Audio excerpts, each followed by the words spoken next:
नमस्कार विद्यार्थी मित्रांनो या ठिकाणी आपलं सर्वांचं स्वागत। आपण राज्यसेवा पूर्व, कंबाईन ग्रुप बी आणि कंबाईन ग्रुप सी या तिघांचा एकत्रितपणे या ठिकाणी अभ्यास करतोय बी पब्लिकेशनच्या टोकळ्यामधून। या ठिकाणी संपादन केलेल्या या टोकळ्याचे अजित कुमार यांनी आणि NCERT स्टेट बोर्ड या सगळ्यांचा समावेश असलेला हा टोकळा आपण या ठिकाणी अभ्यासतोय। त्याचबरोबर झालेले जे प्रश्न आहेत त्याचे टॉपिक वाईज या ठिकाणी प्रश्नांचा सुद्धा या पुस्तकामध्ये समावेश आहे। आज आपला असाच एक महत्त्वाचा घटक असणार आहे विज्ञानामधील। आपण एक लेक्चर विज्ञानाच्या आधी बघितलेला आहे, त्याचा दुसरा भाग म्हणून आपल्याला या ठिकाणी बघायचा आहे। बघा, या ठिकाणी आपल्याला जीवनसत्व बघायची आज। जीवनसत्वे, व्हिटॅमिन्स। याच्या आधीच्या लेक्चरमध्ये आपण पोषण तत्वामधील कर्बोदके बघितली, प्रथिनं बघितली आणि स्निग्ध पदार्थ बघितले। या लेक्चरमध्ये आपल्याला बघायचे आहेत जीवनसत्वे। मित्रांनो, जीवनसत्वांवर सातत्याने प्रश्न विचारले गेले। कसे प्रश्न विचारले गेले ते आपल्याला या ठिकाणी बघायचं आहे। बघा, व्हिटॅमिन्स शोध कोणी लावला हा पहिला प्रश्न। फुंक हा पोलिश रसायनशास्त्रज्ञ याने 1911 मध्ये जीवनसत्वाचा शोध लावला आहे। आता जीवनसत्व कशाला म्हणायची? नैसर्गिक अन्नामध्ये आढळणारे जे जीवनावश्यक कार्बनी पदार्थ आहे, जे वाढीसाठी आणि उत्तम आरोग्यासाठी अल्प प्रमाणात आवश्यक असतात, त्यांना जीवनसत्व असं म्हटलं जातं। मग जीवनसत्व दोन प्रकारचे आहेत, एक स्निग्ध पदार्थामध्ये विरघळणारे आणि दुसरे पाण्यात विरघळणारे। याचं ते शॉर्टकट मी तुम्हाला सांगितलंय बघा। आडई के पिल्ले, आडई के पिल्ले, ते आडई म्हटलं का ते अंडे लक्षात ठेवायचे। अंडे कुठेतरी स्निग्ध असतात, आडई के पिल्ले। आणि पाण्यात बदक पाण्यात असतात, मग इथे बदक, इकडे आडई के पिल्ले आणि इकडे बदक। एवढं लक्षात ठेवलं मला वाटतं तुमचं काम सोपं होऊन जाईल। ओके, पाण्यात विरघळणारी आणि स्निग्ध पदार्थात विरघळणारी। आता स्निग्ध पदार्थामध्ये विरघळणारी जी जीवनसत्वे आहेत त्यांच्याबद्दल आपण बघूया। अजीवनसत्व, ज्याचा घटक किंवा ज्याचं पूर्व घटक म्हणून रेटिनॉलला आपण ओळखतो। अजीवनसत्व रेटिनॉल ही वनस्पतीमध्ये सुद्धा आढळतं आणि प्राण्यामध्ये सुद्धा आढळतं। बीटा कॅरोटीन हा अजीवनसत्वाचा पूर्व घटक आहे, हे लक्षात ठेवा। Beta carotene. मग अजीवनसत्व कशामध्ये भेटतंय आपल्याला? वनस्पती स्रोत काय आहे त्याची? तर पिवळ्या नारंगी रंगाची फळं, हिरव्या पालेभाज्या हे त्याचे वनस्पती स्रोत आहेत। त्याचे प्राणी स्रोत काय आहेत? मासे, यकृत, दूध, दुधाचे पदार्थ, अंडी, लोणी, तूप ही प्राणी स्रोत आहेत। कार्य काय आहेत स्निग्ध पदार्थाचे? त्याच्यामध्ये अजीवनसत्वाचं कार्य काय आहे? सगळ्यात महत्त्वाचं, अजीवनसत्व म्हटलं की दृष्टी निर्दोष राखणे, डोळ्यांसाठी अत्यंत महत्त्वाचं। दुसरं, हाडांच्या ऊतींच्या वाढी ज्या आहेत त्यांच्यासाठी महत्त्वाचं आहे। त्यानंतर त्वचा, डोळा, श्वसन मार्ग, पचनसंस्था यांची अभिस्तर जे आहेत ते ओलसर आणि निरोगी राखणे, याच्यामध्ये अजीवनसत्वाचे मोठे कार्य आहे। आणि पुढे लहान मुलांमध्ये दात तयार करण्यामध्ये सुद्धा अजीवनसत्वाचे महत्त्वाचे कार्य। आता अजीवनसत्वाच्या अभावामुळे कोणता आजार होतोय? तर रात आंधळेपणा। कोणता? रात आंधळेपणा। पुढचा आहे ड जीवनसत्व, ज्याला कॅल्सिफेरॉल या नावाने सुद्धा ओळखले जातं। सकाळच्या कोवळ्या उन्हातील जे अतिनील प्रारणा आहे, अल्ट्रा व्हायोलेट रेडिएशन आहे, त्याच्या त्वचेखाली हे तयार होते। कोणते? ड जीवनसत्व, कॅल्सिफेरॉल म्हणतोय आपण। मग याचे वनस्पती स्रोत काय आहे? वनस्पती स्रोत ड जीवनसत्वाचे काय आहे? वनस्पतीमध्ये फारसे आढळत नाही, मात्र प्राण्यांमध्ये बघितलं तर लोणी असेल, अंडी असेल, माशाची यकृत तेल असेल, याच्यामध्ये ड जीवनसत्व आहे। आणि ड जीवनसत्व म्हटलं की हाडांची वाढ आणि विकास, हाडांसाठी अत्यंत महत्त्वाचं, कारण की हे कॅल्शियम व फॉस्फरस याचं अभिशोषण करतंय। कोण? ड जीवनसत्व। पुढे मज्जातंतूंच्या कार्यासाठी सुद्धा हे उपयुक्त आहे। ह्याच्या अभावामुळे कोणते रोग होत आहेत? तर मूर्धूस होतोय, पॅरालिसिस होतोय। कशाच्या? ड जीवनसत्वाच्या अभावामुळे। पुढे आहे ई जीवनसत्व, ज्याला टोकोफेरॉल हे सुद्धा एक वेगळं शास्त्रीय नाव। आता ई जर बघितलं तुम्ही, हे सर्व अन्नपदार्थामध्ये आहे, त्याच्यामुळे याचा सहसा अभाव नाही आहे। मग गव्हाचे अंकुर असेल, गडद हिरव्या पालेभाज्या याच्यामध्ये जास्त आहे ई। याचं काम काय? तर आणि क जीवनसत्वाचं जे ऑक्सिडीकरण आहे त्याला प्रतिबंध करणं, आणि सगळ्यात महत्त्वाचं, जर ई जीवनसत्व कमी पडलं तर वांजपणा हा प्रॉब्लेम तयार होऊ शकतो. पुढचं जीवनसत्व आहे ते म्हणजे के. त्याला फायलोक्विनोन असंही म्हटलं जातं.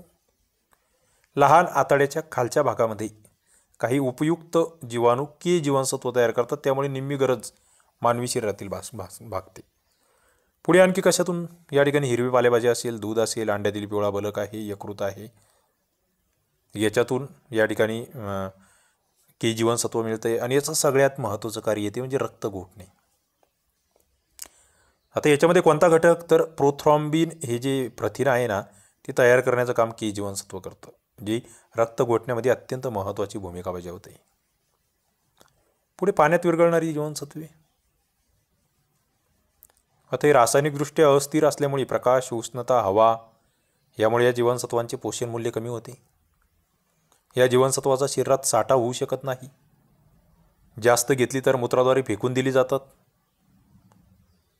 पुढे धान्याला मोड आणणे असेल किंवा आंबवणे असेल, यासारख्या प्रक्रियेमध्ये या जीवनसत्वाचे प्रमाण वाढते. याला फर्मेंटेशन असंही म्हटलं जातं. पुढे ब जीवनसत्व जे पाण्यात विरघळणार आहे, बदक म्हटलं ना आपण, ब आणि क. आता या ब मध्ये 8 प्रमुख जीवनसत्व आहेत. त्यामध्ये B1 ज्याला थायमिन म्हणतो आपण, कर्बोदकांचे चयापचय. B2 रायबोफ्लेविन, बुबुळांचे जे कार्य आहे त्याच्यासाठी महत्त्वाचं आहे. त्याच्या अभावी बुबुळ अपारदर्शक होऊ शकते. गाईच्या दुधाला जो पिवळेपणा येतो तो B2 मिळतो या रायबोफ्लेविनमुळे, हे आम्हाला माहीत असलं पाहिजे. पुढे B3 निकोटिनेमाइड म्हणतो आपण. त्याचं कार्य कर्बोदके आहे, प्रथिने, स्निग्ध पदार्थ यांचे चयापचय, त्याच्यामध्ये सहविकर म्हणून कार्य करते B3. आणि B3च्या अभावी पेलाग्रा होतोय. पेलाग्रावर प्रश्न आला आहे, पेलाग्रा विचारला गेलेला प्रश्न आहे. पुढे B5 पॅन्टोथेनिक आम्ल. B6 पायरिडॉक्सिन, याचा अभाव सहसा तयार होत नाही, स्मरणशक्ती वाढीसाठी महत्त्वाचं आहे. पुढे B7 ज्याला बायोटिन म्हणतो आपण, त्वचा आणि केसांचे संरक्षण आहे. B9 ज्याला फॉलिक ॲसिड म्हणतो, व्हिटॅमिन M सुद्धा त्याला म्हटलं जातं. B9 फॉलिक ॲसिडच्या अभावामुळे ॲनिमिया हा रोग होतोय, ज्याला आपण रक्तफिती असंही म्हणतो, किंवा रक्ताची कमतरता, हिमोग्लोबिनचा अभाव जो म्हणतोय ना आपण, फॉलिक ॲसिड, ॲनिमिया असंही त्याला म्हटलं जातं. ओके. B12 सायनोकोबाल्मिन, पेशी विभाजन, त्याची परिपक्वता असेल, चेतासंस्था, लाल रक्तपेशींची निर्मिती, याच्यामध्ये B12 महत्त्वाचं आहे. ओके. बी जीवनसत्व. पुढचं या ठिकाणचं आहे क जीवनसत्व, व्हिटॅमिन C. ॲस्कॉर्बिक ॲसिड सर्वात अस्थिर जीवनसत्व, हवेच्या संपर्कामुळे सुद्धा याचा नाश होऊ शकतो असं हे जीवनसत्व. पाण्यात विरघळतं आहे ना. कशापासून भेटते? ताजी फळे. क म्हटलं की आवळा, पेरू, मोसंबी, लिंबे, म्हणजे जे लिंबूवर्गीय फळं आहेत ती तुम्हाला इथे लक्षात ठेवावं लागतात क जीवनसत्वामध्ये. यामध्ये मग ताज्या भाज्या आहेत. याच्यातला आवळा हा एक सर्वात समृद्ध आणि स्वस्त स्रोत. प्राणी जीवनामध्ये अत्यल्प आढळतं किंवा आढळतच नाही. पुढे कार्य काय, तर हे वृद्धत्व विरोधी जीवनसत्व आहे. जखमा भरून काढण्यासाठी कोलेजनची निर्मिती याच्यातून होते. ताणतणाव कमी करण्यासाठी सुद्धा हे महत्त्वाचं आहे. लोह, कॅल्शियम यांचे अभिशोषण करण्यासाठी सुद्धा हे महत्त्वाचं आहे. पुढे पी जीवनसत्व, बायोफ्लावोनाइड्स, जे प्रतिकार शक्ती कमी करते. काय? पी जीवनसत्व प्रतिकार शक्ती कमी करते.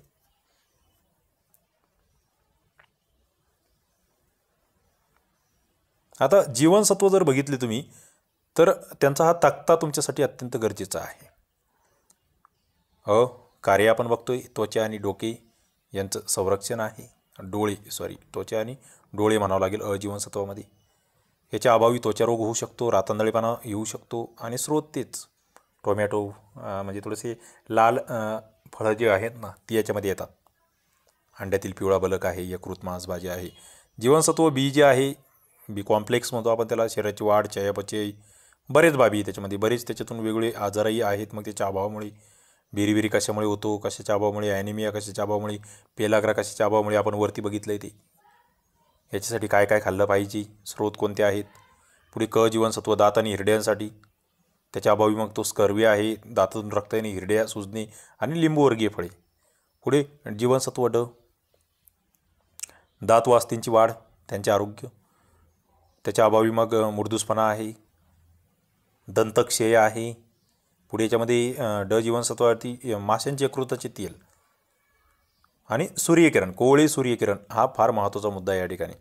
पुढे ही योग्य परिजनासाठी, कारण याच्या अभावी वांजपणा आहे.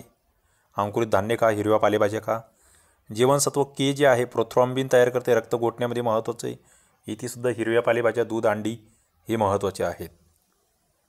पुढचा घटक असतो मानवी शरीरासाठीचा पोषण तत्वामध्ये, तो म्हणजे खनिजे किंवा क्षार, ज्याला आपण मिनरल्स असंही म्हणतो.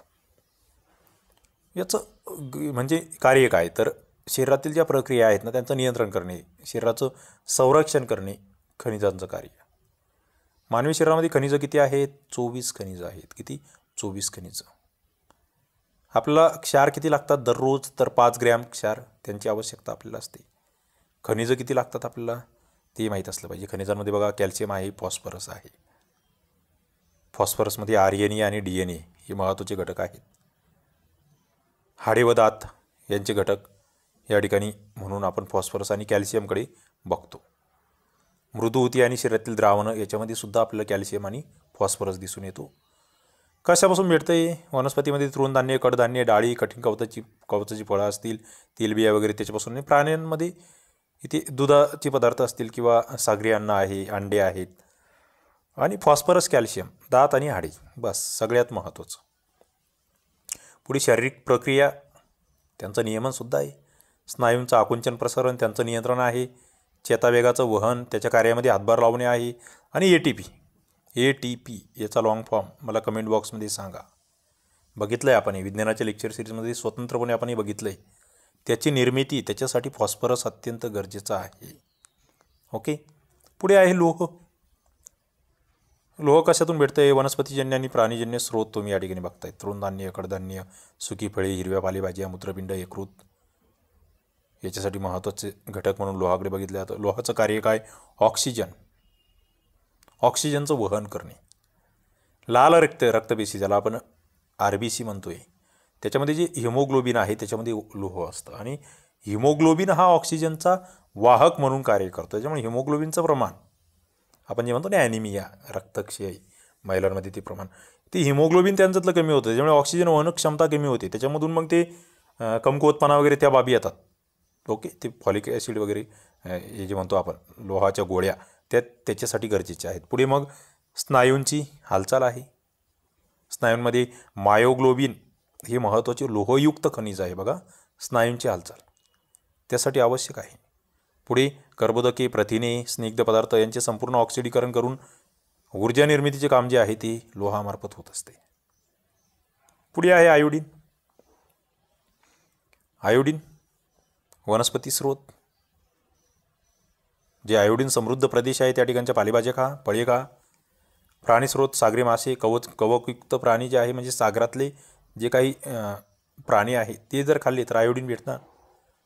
आयोडीनचं कार्य काय? थायरॉक्सिनचा घटक, कंठस्थ ग्रंथी, त्याच्यातून जो थायरॉक्सिन स्रावतो आहे त्याचा आयोडीन हा एक महत्त्वाचा घटक आहे.